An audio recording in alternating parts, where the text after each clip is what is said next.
Hello, beautiful people. Here we are in between equinox, Ostera, and Easter. A very potent time of the year. I was talking to a really good friend of mine, and she was saying to me about her teacher of hers, mentor, who really inspired her over the years. And she was saying that, here we are with our calendar, and we mark the beginning of the year on the 1st of January, when actually that's quite unnatural. The Gregorian calendar is in a way kind of meddling with us, because it kind of is knocking us out of what is our natural cycle and rhythm, because actually it's not a straight line, it's a cycle and it's a spiral. Spring has arrived, it's returned once more. What was dead is now alive. And if you kind of think about the roots of Easter and the story of Easter, and then you look at what I've just said, you can absolutely see that the roots run a lot further back through time, and our ancient ancestors would have absolutely celebrated that. They actually celebrated spring equinox, something known as Ostera, that went on to be named Istera, which actually then, if you shorten it, Eos, which means dawn, new light. Okay, and it was formed on the goddess Ostera. We don't know much about her, but you can see the origins of her name. And something really, really powerful and potent in there is the fact that her name over the years got changed, and the roots of it being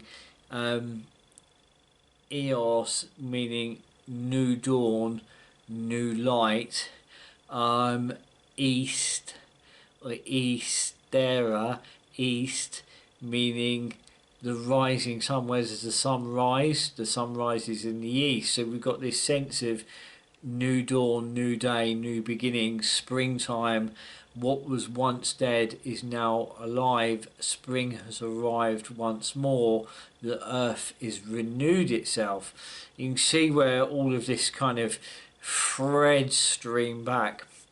And if you caught my last video, you'll see some of the kind of deeper aspects of that as well, that we kind of go over it. But I want to share with you something very, very kind of exciting. My work often has been described, my work and my consultations has often been described by my clients as a journey from one place to another, a journey that cascades into the depth, without a shadow of a doubt, heart and core of self. It's almost, spirit, I often say this, spirits see us hugely transparently. They see into us with a lot of tender, loving care, but yet at the same time with immense transparency. They go into the heart and core of self, and beyond time, layers literally fall away. What is often and always revealed is raw, real, heartfelt truths. And I feel absolutely blessed to undertake those journeys with those incredible, beautiful, courageous souls that I get to take those journeys with. Deep healing, without a shadow of a doubt, is discovered. It's like we drop into the blood and bones of life. We meet as strangers, and yet we part as kin. I absolutely feel honoured for that. for we've undertaken a journey of courage, a journey of grit, a journey of heart, and a journey of grace. And I feel totally honoured to do this work, to sit with you, to take these journeys. These are like soul journeys, to be met fully by our loved ones, by our ancestors, those that have come before us, those that have often been taken too early, those that we have lost. Yet with my hand on my heart, I know that they have never left us. They walk beside us. They love us with all of our might, with all of their might. We love them with all of our might. They love us with all of their might. For a brief while, we sit on a bridge between here and the other world, what's known as the Rainbow Bridge. We travel and we meet, and we are met fully with that love. This is what I do. This is what we do. We undertake journeys. If you've had a consultation with me or a session with me, I wonder how you would explain it. What has come from it? Love to hear your comments. What are your feelings or your experiences of it? I'd love for you to share your story below in the comments if you feel inspired to do so. But here's the thing, I've been really kind of trying to get to grips with the direction of the channel, of the YouTube channel. Those of you that follow me on Instagram, and those of you that follow Earth Journeys on Facebook, it has its rhythm, it has its flow, and I was really trying to wait for this to take hold and for this to fall into place in a sense of harmony within amongst all of that, and now I can see that it has. So if you kind of look at what I've just shared, and we kind of now weave together what I'm about to share, alongside my consultation, so it's all about journeys. Alongside my consultations, come late summer, I intend to introduce my Earth Journeys, immersion into the fabric and wisdom of the land and of those pathways when it is safe to do so. I intend to open up and facilitate local open ceremonies and rites beside an ancient oak tree and a mere, meaning a body of water, honouring the wheel of the year, anchored in my recent discovered heritage, which is another journey, another story, another moment in time. Yeah, it's a path that I have walked the whole of my life, yet now is the time to absolutely own it fully, especially as I approach my 50th year.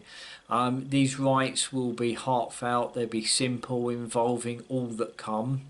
It's about involving everybody that comes in an offering, poetry, song, drum, chant and magic, and importantly the talking stick. So in some videos to come, I'm going to be sharing some of the tools that I use within these Earth Journeys, where they've come from. They're handcrafted and they're just absolutely beautiful and incredible. So yeah, song, drum, chant, magic, and importantly the talking stick.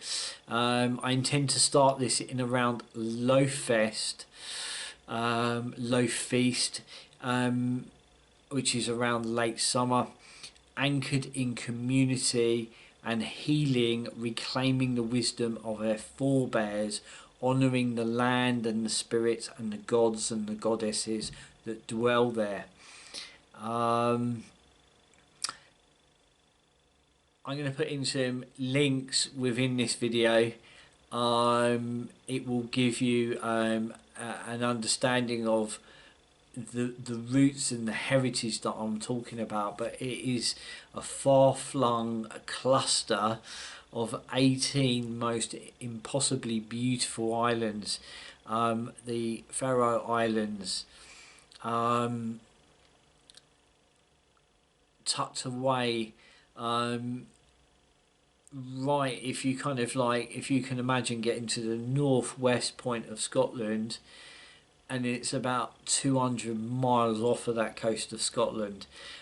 For me, since discovering that deeper Nordic and Irish ancestry, a mix between the two there, it brings a greater sense of meaning and purpose as I journey that wheel of the year. And I really just want to kind of bring all this together now. I know that when I sit with someone and I consult, that we undertake a journey.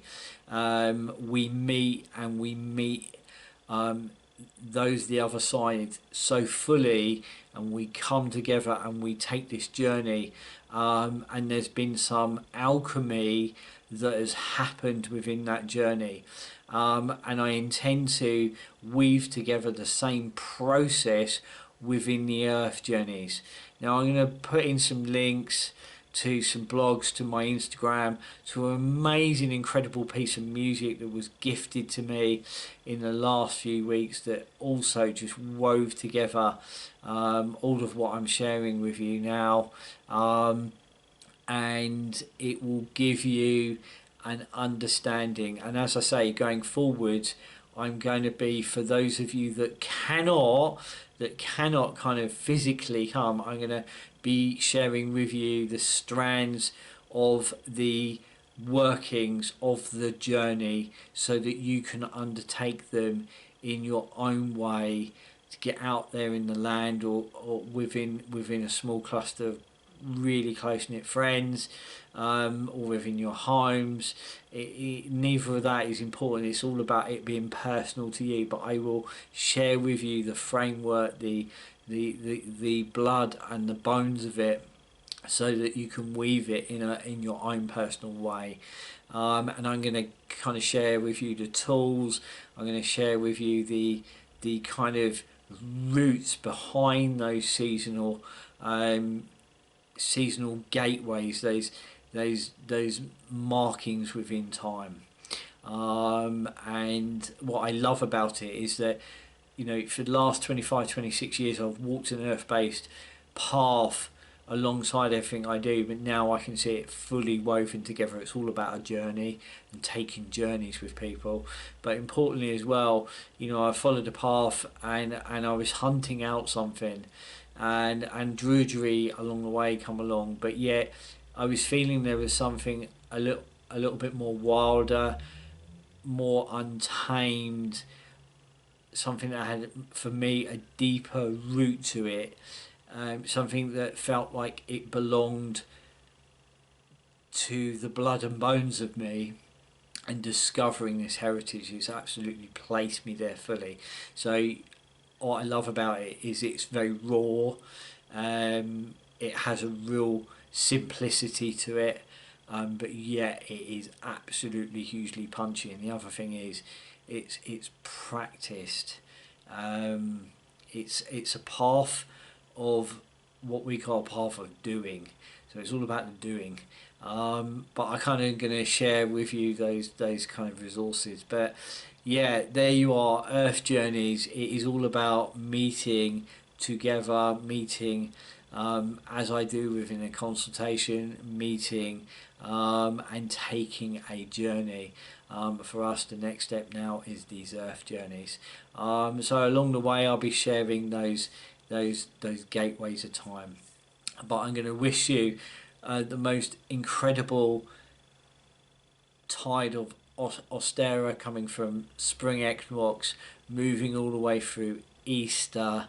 And as I say, when you kind of look at the heritage of the roots of Easter, its wording, its name coming from Ostera, Eastera, East Eos, meaning light, new dawn. What was once dead is alive once more. The earth renews itself. An incredible time to celebrate the renewal of a new cycle of time. And for our ancestors and their forebears, that absolutely was a time to really celebrate. Drink mead, feast, share stories, connect with each other. And for us here, we were able to do that in a very limited way. But anyhow, any way that you celebrate it, you know, may the light now that is growing each and every day, may it grow within your heart, may it grow within your household, may it grow within all those lives of those you hold dear. By the power of 3 times 3, this is our will, so may it be.